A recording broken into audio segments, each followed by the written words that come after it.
Hi hello friends, എല്ലാ കൂട്ടുകാർക്കും പുതിയൊരു റിവ്യൂയിലേക്ക് സ്വാഗതം. അങ്ങനെ ഗീതവും ഗോവിന്ദ തിരിച്ച് നാട്ടിലേക്ക് പോകാൻ റെഡിയാകുമ്പോൾ അവിടെ ശാന്തി മേഡം വരുന്നുണ്ടല്ലോ. ആഹാ, നിങ്ങൾ പോവാണോ എന്ന് ചോദിക്കുമ്പോൾ അതേ മേഡം, എന്തായാലും വന്നത് ഒരുമിച്ച് പോകുന്നത് കൂടി ഒരുമിച്ചാവട്ടെ, മേഡം നമ്മുടെ കൂടെ വരുന്നുണ്ടോ എന്ന് ഗോവിന്ദ് ചോദിക്കുമ്പോൾ ഇല്ല ഗോവിന്ദ്, ഞാൻ വരുന്നില്ല. കാരണം നിങ്ങൾ തമ്മിൽ ഒരുപാട് പ്രശ്നങ്ങളും ഒരുപാട് പ്രതിസന്ധികളൊക്കെ നേരിട്ടിട്ടുണ്ട്.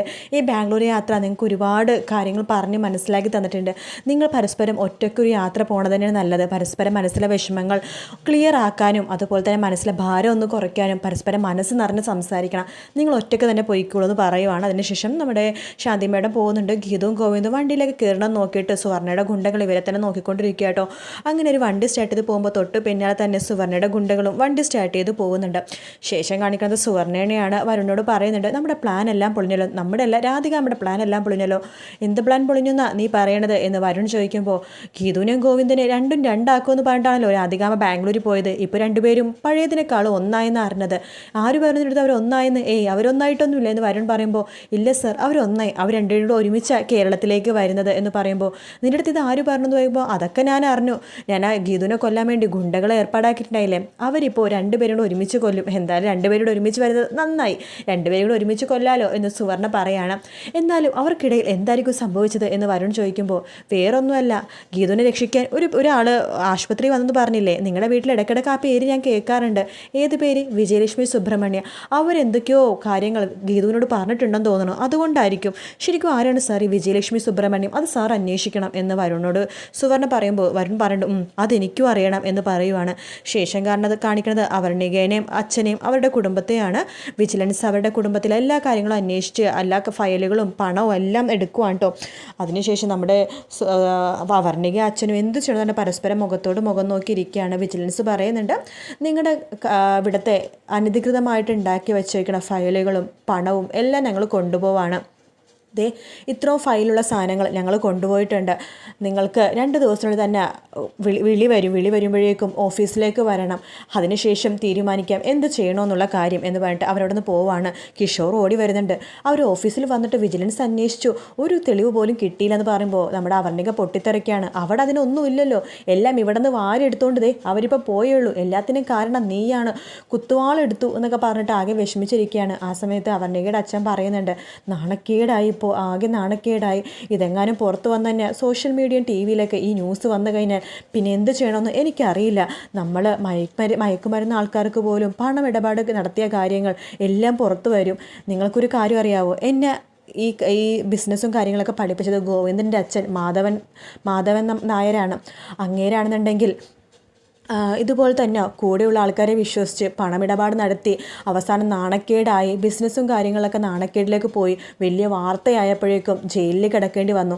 ആ നാണക്കേട് കൊണ്ട് അദ്ദേഹം മരിച്ചത്, തൂങ്ങി മരിച്ചു ജയിലിൽ നിന്ന് എന്ന് പറയുമ്പോഴേക്കും നമ്മുടെ അവർണിക ആകെ ഞെട്ടുവാണ് കേട്ടോ. അതിനുശേഷം അവർണികയുടെ അച്ഛൻ പറയുന്നുണ്ട്, എനിക്കും ഇപ്പോൾ ഒരു പേടി തോന്നുന്നു, അവസാനം മാധവൻ നായരുടെ ആ ഒരു അവസ്ഥ തന്നെ എനിക്ക് വരുമെന്ന് പറയുമ്പോഴേക്കും നമ്മുടെ അവർണിക ഓടിപ്പോവാണ്.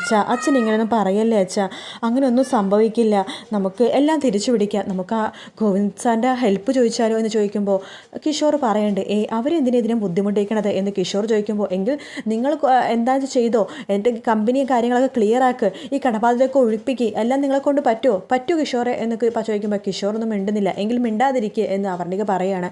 ശേഷം നമ്മുടെ അവർണികയുടെ അച്ഛൻ പറയുന്നുണ്ട്, അയ്യോ എനിക്കത് ചോദിക്കാൻ മടിയാവുന്ന മോളെ, എന്തൊക്കെയാ ബിൽഡപ്പ് ചെയ്ത് കൊടുത്തത് മരുമകനെക്കുറിച്ച് ഗോവിന്ദിൻ്റെ മുമ്പിൽ, ഇപ്പം എനിക്ക് തോറ്റു കൊടുക്കാൻ വയ്യ, എനിക്ക് നാണക്കേട് പോലെ തോന്നുന്നു ഗോവിന്ദിൻ്റെ മുമ്പിൽ കൈ നീട്ടാൻ വേണ്ടി എന്ന് ചോദിക്കുമ്പോൾ നമ്മുടെ അവർണിക പറയണ്ടേ ഞാൻ വിളിക്കാമെന്ന് പറഞ്ഞിട്ട് ഗീതുവിന് ഫോൺ വിളിക്കുകയാണ്. ഗീതു ആ സമയത്ത് വണ്ടിയിൽ നിന്ന് നമ്മുടെ ഗോവിന്ദനോട് പറയുന്നുണ്ട്, അവർണിക ഫോൺ വിളിക്കുന്നുണ്ട് എന്ന് പറയുകയാണ്. ആ സമയത്ത് ഗോവിന്ദ് പറയുന്നുണ്ട്, നീ ഹോസ്പിറ്റലായ സമയത്ത് അവളും അവർണികയും രഘുരാം സാറും വന്നിരുന്നു നിന്നെ കാണാൻ വേണ്ടി, ICUവിൽ ആരെ അലൗഡ് അല്ലാത്തതുകൊണ്ട് അവർ തിരിച്ചുപോയി, അത് വല്ലതും ചോദിക്കാൻ വേണ്ടി വിളിക്കായിരിക്കും എന്ന് പറയുകയാണ്. അതിനുശേഷം ഗീതു ഫോൺ എടുക്കുന്നുണ്ട്. അവർണിക ചോദിക്കുന്നുണ്ട്, ഗീതു ഇപ്പോൾ എവിടെയാണ്, ഹോസ്പിറ്റലിൽ തന്നെയാണോ ചോദിക്കുമ്പോൾ എല്ലാം ഡിസ്ചാർജായി വീട്ടിലേക്ക് പോവാം. എന്താ അവർണികെ? അത് ഞാൻ വീട്ടിലെത്തിയിട്ട് വിളിച്ചാൽ മതിയോ എന്ന് ചോദിക്കുകയാണ്. അത് എനിക്കൊരു ഹെൽപ്പ് വേണമായിരുന്നു ഗീതു. ആ സമയത്ത് ഗീതു ചോദിക്കുന്നുണ്ട്, എന്ത് ഹെൽപ്പ്? അത് വേറൊന്നുമല്ല, കിച്ചുവിൻ്റെ പിടിപ്പുകേട് കാരണം കമ്പനി നഷ്ടത്തിലായി. നാണക്കേടിൻ്റെ കൊണ്ട് വിജിലൻസൊക്കെ ഇവിടെ വന്നിട്ട് ഒരുപാട് കാര്യങ്ങൾ അന്വേഷിച്ച് ഫയലും കാര്യങ്ങളൊക്കെ എടുത്തുകൊണ്ട് പോയി. വല്ലാത്ത നാണക്കേടിലാണ് ഗീതു. ഞങ്ങളൊന്ന് ഹെൽപ്പ് ചെയ്യാൻ പറ്റുമോ എന്ന് ചോദിക്കുകയാണ്. ആ സമയത്ത് ഗീതു പറയണ്ട്, നിങ്ങളുടെ കിച്ചു എന്ന് പറഞ്ഞാൽ നിങ്ങളുടെ മരുമകൻ, അതായത് അവർണികയുടെ ഭർത്താവ് ഗോവിന്ദേട്ടനെ ഒരുപാട് കളിയാക്കാൻ വേണ്ടിയിട്ട് ഞങ്ങളെ വിളിച്ചു വരുത്തി അപമാനിച്ചതല്ലേ. പലവട്ടം ഞങ്ങൾ വന്ന് നിന്നിട്ടും കാണാതെ മുഖം തരാതെ പോയ ആളല്ലേ. എന്നിട്ട് എന്ത് പറ്റിയെന്നൊക്കെ ചോദിക്കുമ്പോൾ പ്ലീസ് ഗീതു എന്ന് ഹെൽപ്പ് ചെയ്യുകയാണെങ്കിൽ ഉപകാരമായിരുന്നു. എനിക്ക് തലവേദന അവർണിക, ഞാൻ വീട്ടിലെത്തിയിട്ട് വിളിക്കാമെന്ന് പറഞ്ഞിട്ട് ഫോൺ വെക്കുവാണ്. ശേഷം ഈ കാര്യം നമ്മുടെ ഗീതു ഗോവിന്ദനോട് പറയുന്നുണ്ട്. ഗോവിന്ദ് പറയുന്നുണ്ട്, അവരെന്തിനാ നിന്നെ വിളിച്ചത്? സുഭാഷ ചെയ്തതായിരിക്കും അല്ലേ. അവർക്കെന്തെങ്കിലും ഹെൽപ്പ് വേണമെങ്കിൽ എന്നോട് വേണം വിളിച്ച് ചോദിക്കാനായിട്ട്, അല്ലാതെ നിന്നോട് ചോദിക്കേണ്ട കാര്യമൊന്നുമില്ല. നിനക്ക് പറയാൻ പാടില്ലായിരുന്ന ഗോവിന്ദ് മാധവൻ്റെ ഭാര്യ പട്ടോക്ക നിന്നെ അഴിച്ചു വെച്ചെന്ന കാര്യം എന്ന് പറയുവാണ്.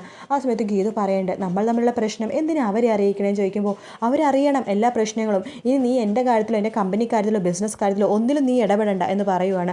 ആ സമയത്ത് നമ്മുടെ ഗീതു മനസ്സിൽ വിചാരിക്കുകയാണ്, കിഷോറാണ് അവർണികനെ കല്യാണം കഴിച്ച കാര്യം പറഞ്ഞാലോ എന്ന് വിചാരിച്ചിട്ട് ഗീതു പറയാൻ പോവാൻ കേട്ടോ. അത് അവർണികനെ കല്യാണം കഴിച്ചത് ആരാന്നറിയാമോ എന്ന് ചോദിക്കുമ്പോൾ ഗോവിന്ദ് പൊട്ടിത്തെറിക്കുക, എനിക്കതൊന്നും അറിയേണ്ട ആവശ്യമില്ലെന്ന് പറയാം. നീ എൻ്റെ കാര്യത്തിൽ ഇടപെടേണ്ടെന്ന് ഗോവിന്ദ് പൊട്ടിത്തെറിക്കുക. അതിനുശേഷം ഗീതു പഴയ കാര്യം ആലോചിക്കുക. ഹോസ്പിറ്റലിൽ വെച്ച് ഗോവിന്ദ് പറഞ്ഞ കാര്യം, റോട്ടിലെ തെരുവ് പെണ്ണിനെ കെട്ടിയാൽ പോലും നിന്നെ സ്വീകരിക്കില്ല, എൻ്റെ പ്രതിജ്ഞയാണെന്ന് പറഞ്ഞ കാര്യം, അത് ആലോചിച്ചിട്ട് നമ്മുടെ ഗീതു പിന്നെ ഒന്നും മിണ്ടുന്നില്ല കേട്ടോ. ഇവരുടെ തൊട്ടു പിന്നാലെ തന്നെ ഗുണ്ടകളും അവരെ ഫോളോ ചെയ്തുകൊണ്ടിരിക്കുക. രാത്രിയാകുമ്പോഴേക്കും രാധികാമ്മ വീട്ടിൽ വരുന്ന ഭാഗത്തോട് കൂടിയിട്ടാണ് ഇന്നത്തെ എപ്പിസോഡ് തീരുന്നത്. വീഡിയോ ഇഷ്ടപ്പെട്ടെങ്കിൽ ലൈക്ക് ചെയ്യുക, സബ്സ്ക്രൈബ് ചെയ്യുക. മറ്റൊരു വീഡിയോ കാണാം. Bye bye.